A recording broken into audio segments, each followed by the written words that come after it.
How much is your husband? Dagdag pa niya. Umiling ito at ngumiti. Are you serious?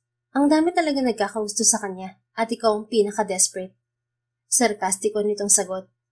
Kinagat ni Felicity ang sulok ng labi at saglit na tumingin sa ibang direksyon na halatang nagpipigil sa inis. Muli siyang tumingin sa babae.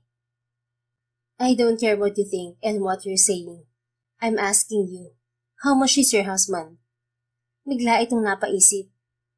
Sabagay, wala naman ako mapapala sa asawa kong yun. Ang boring namang kasama, wala pang pera. Ewan ko ba kung bakit nagpakasal ako sa lalaking yun? Nadala ako sa itsura niya. Akala ko kasi mayaman siya. Takot naman pala sa ama ang loko. Hindi mo talaga mahal ang asawa mo, no? Nakakain ba pagmamahal? Mabibigay ba niya ng pangangailangan ko? Hindi ko kailangan ng itsura at sex lang. Mas magiging masaya ako sa pera. Malulosyang lang ako sa kanya.